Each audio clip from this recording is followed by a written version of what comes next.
আসসালামু আলাইকুম। ফারজানা নাহিদ জানাচ্ছেন টিভিতে দেশের খবর। ক্রাউন সিমেন্ট শিরোনাম দেখছিলেন, নিয়ে যাব পুরো খবরে। ফরিদপুরের ভাঙ্গায় সংসদীয় আসনের সীমানা পুনর্বিন্যাস এবং গতরাতে পুলিশের করা মামলার প্রতিবাদে ভাঙ্গা উপজেলা নির্বাহী কর্মকর্তার কার্যালয়ে ভাঙ্গা থানায় হামলা চালিয়ে ব্যাপক ভাঙচুর করা হয়েছে। এ সময় আগুন ধরিয়ে দেওয়া হয়েছে নির্বাচন কমিশন অফিস এবং ভাঙ্গা অফিসার্স ক্লাবে। বন্ধ হয়ে যায় ঢাকার সাথে দক্ষিণ পশ্চিমাঞ্চলের 21টি জেলার যোগাযোগ ব্যবস্থা। এ সময় সাংবাদিকরা তাদের দায়িত্ব পালন করতে গেলে তাদেরকেও বাধা দেওয়া হয়। আহত হয় বেশ কয়েকজন। ফরিদপুর থেকে সঞ্জীব দাসের পাঠানো রিপোর্ট। এটা কিন্তু কোনো অবস্থায় বরদাস্ত করা হবে না। আমরা আইন প্রয়োগের মাধ্যমে এটা করব। স্বরাষ্ট্র উপদেষ্টার এমন হুঁশিয়ারিতেও শান্ত হয়নি ফরিদপুরের পরিস্থিতি। সংসদীয় আসনের সীমানা পুনর্বিন্যাস বাতিলের দাবি তো ছিলই, সেই সাথে যোগ হয়েছে পুলিশের করা মামলা। প্রতিবাদে উত্তাল ফরিদপুর। বিক্ষোভকারীরা ভাঙ্গা উপজেলা নির্বাহী কর্মকর্তার কার্যালয় ও ভাঙ্গা থানায় হামলা চালিয়ে ব্যাপক ভাঙচুর করেন। থানা ঘেরাও করে পুলিশের একাধিক গাড়ি ভাঙচুর, একটি গাড়িতে আগুন ধরিয়ে দেয় বিক্ষোভকারীরা। আগুন ধরিয়ে দেয়া হয় নির্বাচন কমিশন কার্যালয় ও অফিসার্স ক্লাবেও। এ সময় বন্ধ হয়ে যায় ঢাকার সাথে দক্ষিণ পশ্চিমাঞ্চলের 21 জেলার যোগাযোগ ব্যবস্থা। স্বরাষ্ট্রমন্ত্রীর কাছে দাবি, আমার এই দুইটা ইউনিয়ন আমার এই ভাঙ্গা থানায় ফেরত দিতে হবে। হামিদদি আর আলগিস দুইটা ইউনিয়ন গাড়িটা নগরকান্দা বাদ দেয়া সালতায় নিছে। সালতা যাইতে আমাদের খরচ হয় নরমালে 200 টাকা। ব্রিটিশ আমল থেকে আমাদের ভাঙ্গা থানায় জড়িত। আমরা কেন যাবো এখানে? আমাদের দাবি যদি না মানে আমরা রাস্তাঘাট, মহাসড়ক, ট্রেন স্টেশন সবই বন্ধ করে দেব। বিক্ষোভকারীদের তাণ্ডব থামাতে পুলিশের একটি দল এগিয়ে গেলে তারাও জনতার ধাওয়ার মুখে পড়ে আশ্রয় নেয় মসজিদে। এটা অ্যাম্বুলেন্স, এটা অ্যাডিশনাল ডিআইজিসের জিপ এবং জল কামানের গাড়ি। এছাড়া আমাদের অফিসারদের নিচে রাখা 8টা মোটরসাইকেল, 8-9টা মোটরসাইকেল এবং আমাদের একটা আলামতে আগুন ধরিয়ে দেয় একটা প্রাইভেটে। তখন আমরা উপরে সবাই আটকে থাকি। সংসদীয় আসন পুনর্বিন্যাসের গেজেটে ফরিদপুর 4 আসন থেকে ভাঙ্গার আলগি ও হামিদদি ইউনিয়নকে ফরিদপুর 2 আসনের সঙ্গে যুক্ত করা হয়। এরই প্রতিবাদে গেজেট প্রকাশের পর থেকেই গত 5 দিন মহাসড়ক ও রেলপথ অবরোধ করে রাখে স্থানীয়রা। এদিকে বিলুপ্ত সংসদীয় আসন পুনর্বহালের দাবিতে বাগেরহাটের পূর্ব ঘোষিত আগামী 2 দিনের অর্ধ দিবসের হরতাল কর্মসূচি প্রত্যাহার করা হয়েছে। হরতালের পরিবর্তে এই 2 দিন সকাল 9টা থেকে দুপুর 1টা পর্যন্ত জেলা ও উপজেলার সকল নির্বাচন অফিসের সামনে ঘেরাও ও অবস্থান কর্মসূচি পালন করবেন আন্দোলনকারীরা। ওয়ালিউল্লাহ অলি, এনটিভি নিউজ ডেস্ক। দর্শক, এই বিষয়ে আরও জানাতে ফরিদপুরের ভাঙ্গা থেকে সরাসরি যুক্ত হচ্ছেন আমাদের সাথে স্থানীয় প্রতিনিধি সঞ্জীব দাস। সঞ্জীব, আপনি শুনতে পাচ্ছেন আমাকে? আমাদেরকে জানাবেন এখনো কি সড়ক অবরোধ করে রাখা হয়েছে কিনা এবং যান চলাচলের অবস্থা কি?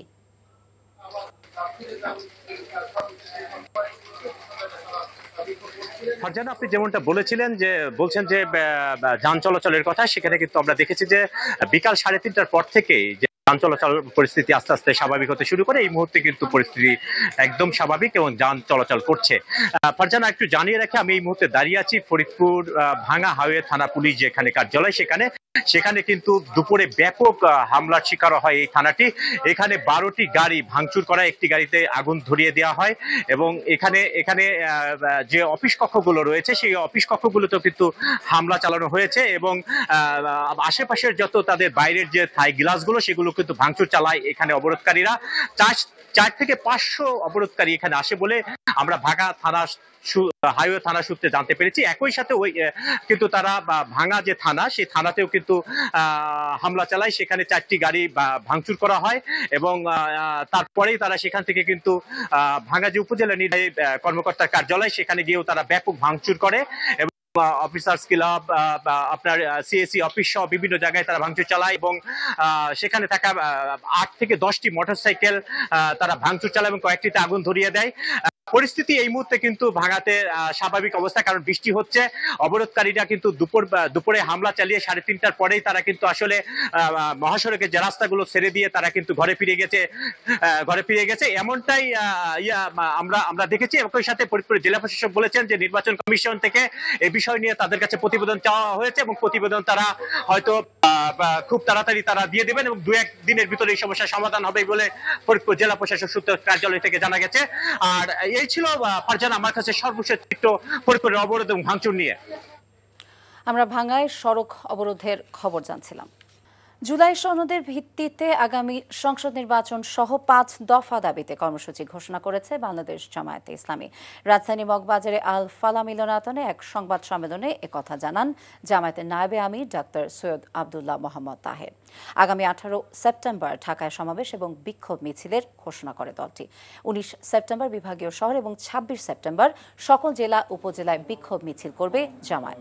5 দফা দাবিতে উল্লেখ করা হয় জুলাই সনদের ভিত্তিতে জাতীয় নির্বাচন, উভয় কক্ষে পিআর পদ্ধতি চালু, নির্বাচনের আগে লেভেল প্লেইং ফিল্ড নিশ্চিত করা সহ সব গণহত্যার বিচার করা। 5 দফা গণদাবি জাতির সামনে তুলে ধরছে। জুলাই জাতীয় সনদের ভিত্তিতে আগামী ফেব্রুয়ারিতে নির্বাচন আয়োজন করা। 2, আগামী জাতীয় নির্বাচনে উভয় কক্ষে পিআর পদ্ধতি চালু করা। 3, অবাধ, সুষ্ঠু ও গ্রহণযোগ্য নির্বাচনের লক্ষ্যে সকলের জন্য লেভেল প্লেইং ফিল্ড নিশ্চিত করা। 4, ফ্যাসিস্ট সরকারের সকল জুলুম, নির্যাতন, গণহত্যা ও দুর্নীতির বিচার দৃশ্যমান করা। 5, স্বৈরাচারের দোষক জাতীয় পার্টি ও 14 দলের কার্যক্রম নিষিদ্ধ করা। রাজশাহী বিশ্ববিদ্যালয় হল ছাত্র সংসদ রাকসুতে বিনা প্রতিদ্বন্দ্বিতায় নির্বাচিত হয়েছেন 42 জন প্রার্থী। এর মধ্যে মেয়েদের 6টি হলে 36 জন এবং ছেলেদের 1টি হলে 3 জন রয়েছেন। এছাড়াও মেয়েদের 4টি হলে 1টি করে পদে কেউ মনোনয়নপত্র না তোলায় পদগুলো ফাঁকা থাকছে। রাকসুর প্রধান রিটার্নিং কর্মকর্তা অধ্যাপক ডক্টর সেতাউর রহমান জানান, রাকসু, হল সংসদ এবং সিনেটে ছাত্র প্রতিনিধি নির্বাচনে মোট 903 জন প্রার্থী প্রতিদ্বন্দ্বিতা করছেন। প্রার্থীদের মধ্যে কেন্দ্রীয় সংসদে 248 জন, সিনেটে ছাত্র প্রতিনিধি নির্বাচনে 58 জন এবং 17টি আবাসিক হলে 597 জন রয়েছেন। রাকসুতে মোট ভোটার 28,905 জন।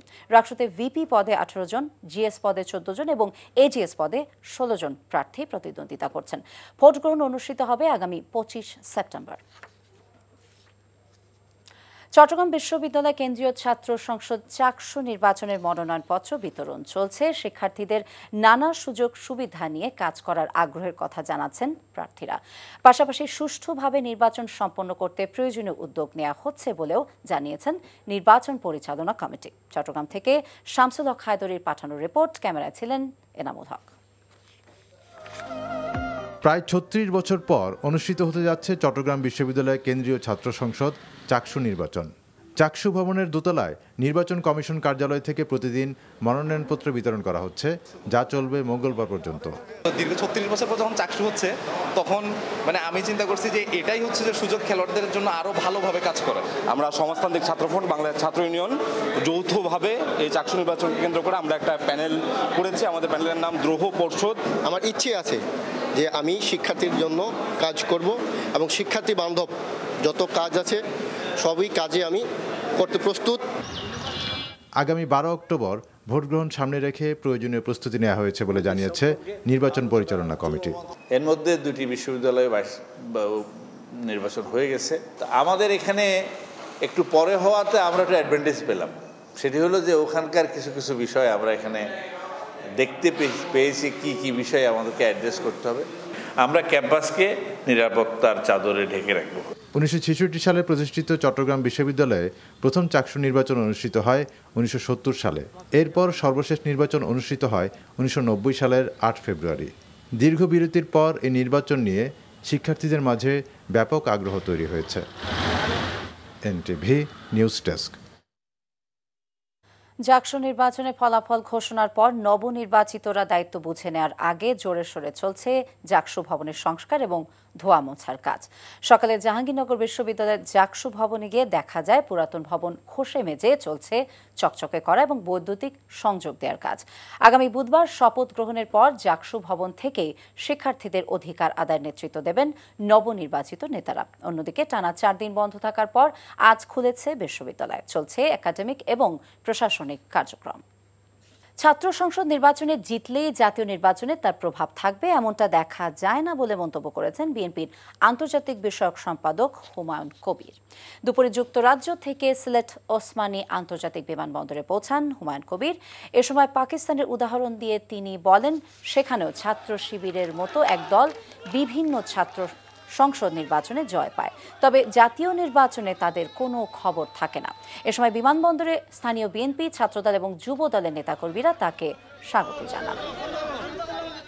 চাঁদপুরের মতলব উত্তর উপজেলার সুজাতপুর ডিগ্রি কলেজে নবীনবরণ এবং কৃতি শিক্ষার্থীদের সংবর্ধনা প্রদান করা হয়েছে। অনুষ্ঠানে প্রধান অতিথি হিসেবে বক্তব্য রাখেন বিএনপি চেয়ারপারসন উপদেষ্টা এবং কলেজের সভাপতি আলহাজ অ্যাডভোকেট মোহাম্মদ বোরহান উদ্দিন। সুজাতপুর ডিগ্রি কলেজের অধ্যক্ষ মোহাম্মদ মাসুদ পারভেজের সভাপতিতে অনুষ্ঠানে শহীদ জিয়া ডিগ্রি কলেজের প্রতিষ্ঠাতা AKM মোয়াজ্জেম হোসেন, চাঁদপুর জেলা বিএনপির সহসভাপতি MA শুকুর পাটোয়ারি উপস্থিত ছিলেন। দেশের খবরে আবারও একটা বিরতি নিয়ে ফিরে আসছি। রংপুরে 5 মাসের শিশুকে গলা কেটে হত্যা করেছে মানসিক ভারসাম্যহীন মা মেয়ে হত্যাকারী মোবারকের শাস্তি। কুমিল্লায় মা মেয়ে হত্যাকাণ্ডের ঘটনায় গ্রেফতারকৃত আসামি মোবারক হোসেনের শাস্তির দাবিতে বিক্ষোভ করেছে কুমিল্লা বিশ্ববিদ্যালয়ের শিক্ষার্থীরা। দুপুরে বিশ্ববিদ্যালয়ের শিক্ষার্থী নগরীর কান্দিরপাড় পুবালী চত্বর থেকে বিক্ষোভ মিছিল শুরু করে। পরে মিছিলটি প্রধান সড়ক প্রদক্ষিণ করে আদালত প্রাঙ্গণে গিয়ে শেষ হয়। সেখানে তারা মানববন্ধন কর্মসূচি পালন করেন। গত 7 সেপ্টেম্বর রাতে নগরীর কালিয়াজুরি এলাকা থেকে তাহমিনা বেগম এবং তার মেয়ে কুমিল্লা বিশ্ববিদ্যালয়ের লোক প্রশাসন বিভাগের শিক্ষার্থী সুমায়া আফরিনের মরদেহ উদ্ধার করে পুলিশ। চট্টগ্রামের ফটিকছড়ি ডাক বাংলো মিলনায়তনে মতবিনিময় সভা অনুষ্ঠিত হয়েছে। দুপুরে আয়োজিত সভায় বক্তব্য রাখেন ফটিকছড়ি প্রেস ক্লাবের প্রবাসী সদস্য এবং এনটিভির মক্কা প্রতিনিধি কামাল পারভেজ অভি। সভা শেষে এনটিভি মক্কা প্রতিনিধি কামাল পারভেজ অভিকে সম্মাননা স্মারক প্রদান করা হয়।